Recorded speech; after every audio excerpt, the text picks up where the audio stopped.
Welcome students, I hope you all are fine. Today we will discuss exercise 3.1 question number 3. Question number 3 क्या है हमारे पास? Write two proper subsets of each of the following sets. तो students question को solve करने से पहले हम यहाँ पर प्रॉपर सबसेट्स को डिस्कस करेंगे। पहले पेज नंबर 40 पे आए। यहाँ पर हमारे पास है a set with only one element is called a singleton set, यानी उसके अंदर एक अगर सिंगल एलिमेंट होगा तो इसे हम कहेंगे सिंगलटन सेट। आगे इसकी एग्जांपल्स हैं 3a। देखिए ये हमारे पास सेट है, उसमें एक ही एलिमेंट है इसलिए हम इसे सिंगलटन सेट कहेंगे। ये हमारे पास भी एक ही एलिमेंट है इसलिए ये भी सिंगलटन सेट होगा। इसी तरह इस सेट में हमारे पास सैटरडे है तो ये भी क्या होगा? Singleton set. नेक्स्ट चेक करें, ये हमारे पास किसकी डेफिनेशन थी? सिंगलटन सेट की। इसे मार्क कर लें और आपने इसे लर्न करना है। The set with no elements means zero number of elements is called an empty set. Empty basically इसका जो मीनिंग है वो है खाली, यानी ऐसा सेट जिसमें कोई भी एलिमेंट ना हो तो वो हमारे पास कौन सा सेट होगा? Empty set. इसे नल सेट भी कहते हैं और उसके बाद वॉइड सेट भी इसका नेम है। ठीक है, इसके कितने नेम है? 3, एम्प्टी सेट, नल सेट और void set. The empty set is denoted by this symbol. ये एक सर्कल बना के इस पर हम लाइन भी लगा देते हैं, ये भी इसका सिंबल है, और या फिर हम खाली करली ब्रैकेट से इसको शो कर सकते हैं। तो ये हमारे पास किसकी डेफिनेशन थी? एम्प्टी सेट, नल सेट और वॉइड सेट। तो स्टूडेंट्स ये भी आपने लर्न करनी है। नेक्स्ट इसके साथ एक ब्लॉक है। दिस सेट, उसका एलिमेंट है 0 इज़ अ सिंगलटन सेट, यानी ये कौन सा सेट है? सिंगलटन सेट है। Having 0 as its only element, इसमें सिर्फ एक ही एलिमेंट है, वो कौन है? 0। And not the empty set. वो कहना ये चाह रहा है कि अगर सेट के मतलब ब्रैकेट्स के अंदर 0 है तो हम उसे सिंगलटन सेट कहेंगे, एम्प्टी सेट नहीं कहेंगे। एम्प्टी सेट कब कहेंगे? जब उसमें कोई भी एलिमेंट नहीं होगा, ब्रैकेट्स में कोई भी एलिमेंट नहीं होगा, फिर वो एम्प्टी सेट होगा। और अगर उसमें 0 होगा तो वो हमारे पास सिंगलटन सेट है, क्योंकि 0 जो है वो एलिमेंट है। ठीक है, 0 एलिमेंट है, एक ही एलिमेंट है इस सेट में, तो इसलिए ये हमारे पास क्या होगा? Singleton set. नेक्स्ट है हमारे पास इक्वल सेट्स। तो इक्वल के नेम से ही शो हो रहा है कि दोनों सेट्स क्या होंगे? बिल्कुल इक्वल होंगे। Two sets A and B are equal if they have exactly the same elements और if every element of set A is an element of set B, यानी ए के सारे एलिमेंट्स जो हैं वो बी में भी होंगे और बी के सारे एलिमेंट्स ए में होंगे, तो हम कहेंगे कि ये दोनों इक्वल सेट्स हैं। जैसे देखें, इसमें भी 1 है, इसमें भी है 2 और 3 भी, तो ये कौन है? इक्वल सेट्स हैं। नेक्स्ट है हमारे पास इक्विवेलेंट सेट्स। इक्विवेलेंट सेट्स जो हैं ये थोड़े से डिफरेंट होंगे। इसे हम किस तरह से शो करेंगे? Two sets A and B are equivalent if they have the same number of elements, यानी उसमें नंबर ऑफ एलिमेंट्स सेम होंगे। अगर इसमें 4 एलिमेंट्स हैं तो दूसरे में भी 4 होंगे, अगर इसमें 5 एलिमेंट्स हैं तो इसमें भी 5 एलिमेंट्स होंगे। एलिमेंट्स डिफरेंट हो सकते हैं लेकिन नंबर ऑफ एलिमेंट्स सेम होने चाहिए, यानी अगर इसमें फर्स्ट सेट में 2 एलिमेंट्स हैं तो सेकंड सेट में भी 2 एलिमेंट्स होने चाहिए। यहाँ पे चेक कर लेते हैं कितने, 1 2 3 4 5, और इसी तरह बी में भी 1 2 3 4 5।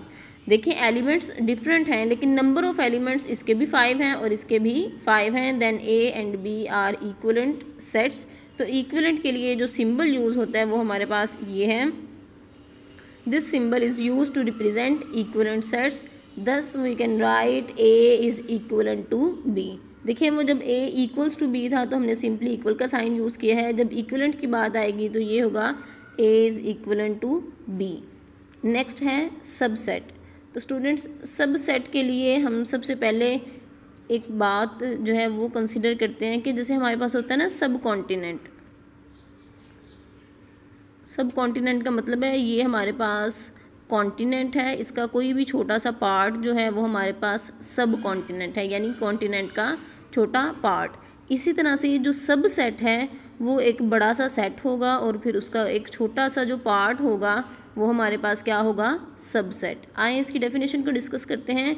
If every element of set A is an element of set B then A is subset of set B. Suppose कर लें ये जो सारा हमारे पास सेट है ये सेट बी है और इसका कोई छोटा सा पार्ट जो है वो सेट ए है, तो ये हमारे पास सेट ए क्या होगा?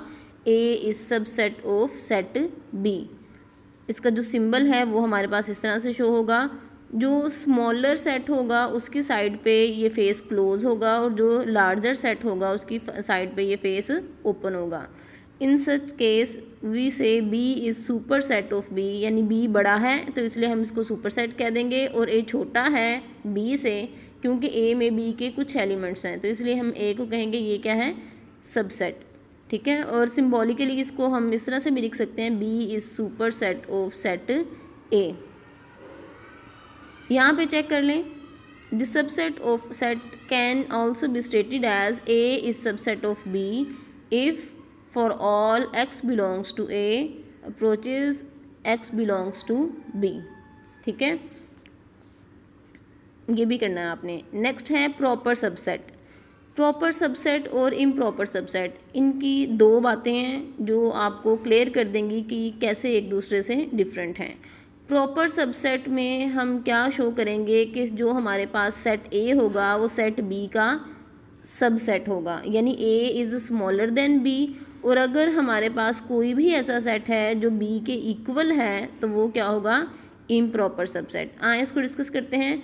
Proper subset, if A is a subset of set B and B contains at least one element that is not an element of A, then A is said to be proper subset of B। ठीक है, इसके लिए हम symbol use करते हैं, जो नीचे equal की लाइन होती है उसे यूज़ नहीं करेंगे। यानी यहाँ पे क्लियरली मेंशन है कि A is smaller then B, यानी A के एलिमेंट्स जो हैं वो B से कम हैं, तो हम कहेंगे A is proper subset of set B। बिल्कुल इसी तरह से इम्प्रॉपर सबसेट को चेक करें, if A is subset of B and A is equals to B then we say that A is an improper subset of B. यानी अगर दोनों sets बिल्कुल इक्वल होंगे, ए के सारे एलिमेंट्स बी के सारे एलिमेंट्स सेम होंगे, तो हम इसे कहेंगे ये हमारे पास क्या है, improper subset. From this definition, it also follows that every set A is a subset of itself and is called an improper subset। ये हमारे पास क्या होगा, improper subset। अब इसकी एग्जांपल ले लेते हैं। A के एलिमेंट्स हैं A B C और B के भी हैं A B C, सेम है, दोनों बिल्कुल इक्वल हैं। यहाँ पे हम लिख सकते हैं कि A is equals to B, it means A और B क्या हैं, वो improper subsets हैं। और अगर यही हम C और A को चेक करें तो A is subset of set C। C बड़ा है, इसके ज़्यादा एलिमेंट्स हैं, A छोटा है, इसके कम एलिमेंट्स हैं। तो यहाँ पर हम इसकी तरफ देखें, फेस क्लोज कर देंगे, C की तरफ फेस ओपन है।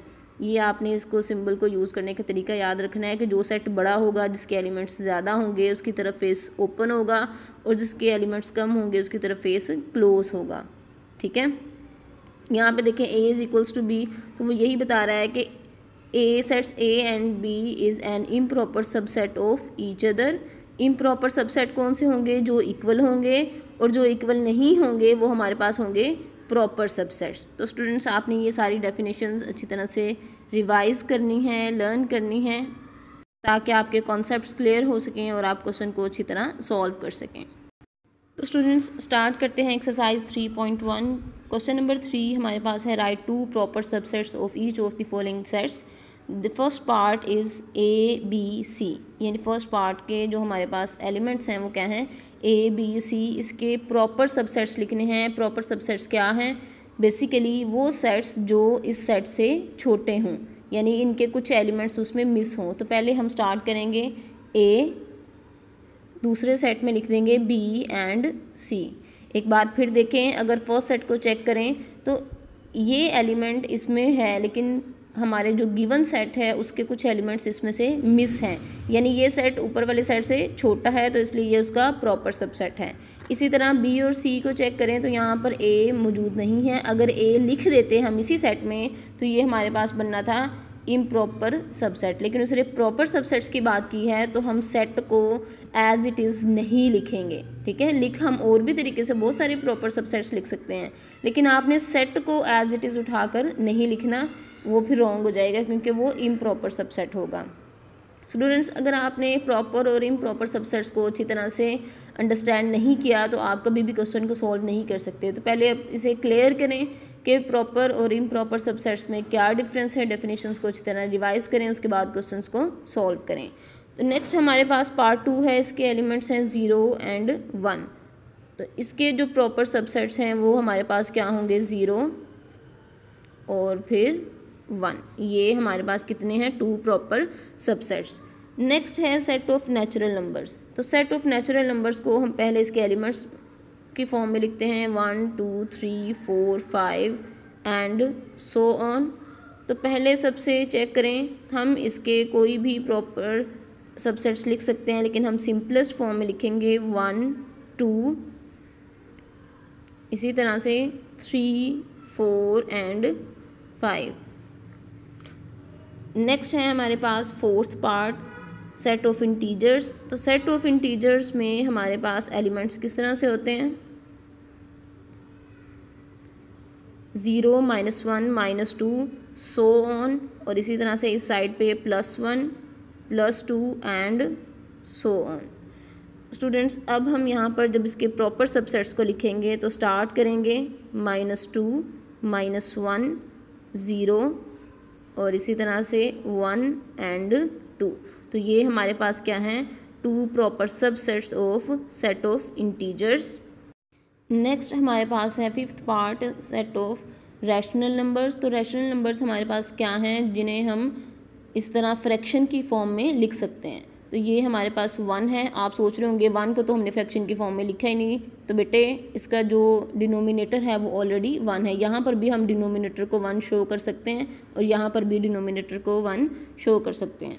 तो सिंपली यहाँ पर हमारे पास जो प्रॉपर सबसेट्स होंगे वो किस तरह से लिखे जाएंगे, 1 3/2 एंड 2। नेक्स्ट अब हम यहाँ पर लिखेंगे 5/2 एंड 3। तो ये हमारे पास क्या हैं, 2 proper subsets of set of rational numbers.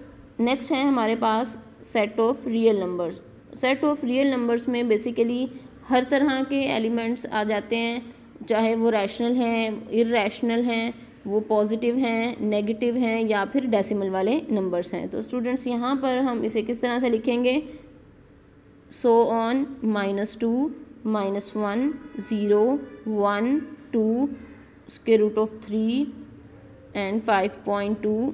कोई भी आप रैंडम नंबर्स यहाँ पर लिख सकते हैं, क्योंकि सेट ऑफ रैशनल नंबर में हर तरह के, सेट ऑफ जो रियल नंबर है उसमें हर तरह के नंबर्स आते हैं, इसीलिए हम इसे किसी भी नंबर को यहाँ पर शो कर सकते हैं। अब इसके कोई से 2 बना लें आप सेट्स, -2 -1 0 और इसी तरह से 1 2 √3 एंड 5.2।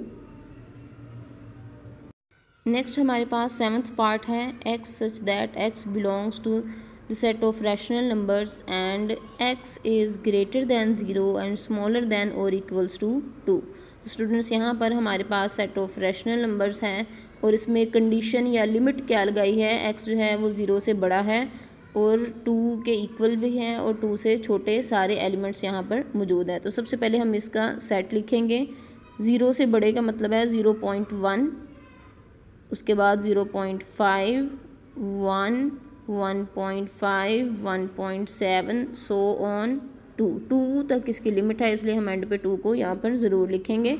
अब इसके जो प्रॉपर सबसेट्स हैं वो किस तरह से होंगे, 0.1 0.5 1 और फिर 1.5 1.7 एंड 2। तो ये हमारे पास हैं 2 proper subsets of the given set.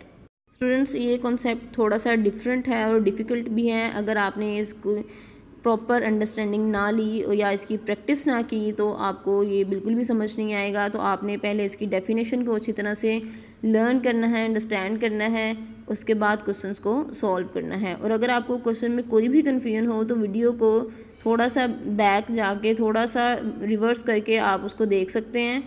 बार बार उस चीज़ को देखें जहाँ पर आपको कोई कन्फ्यूजन है, ठीक है। उसके बाद क्वेश्चंस को सॉल्व करना स्टार्ट करें।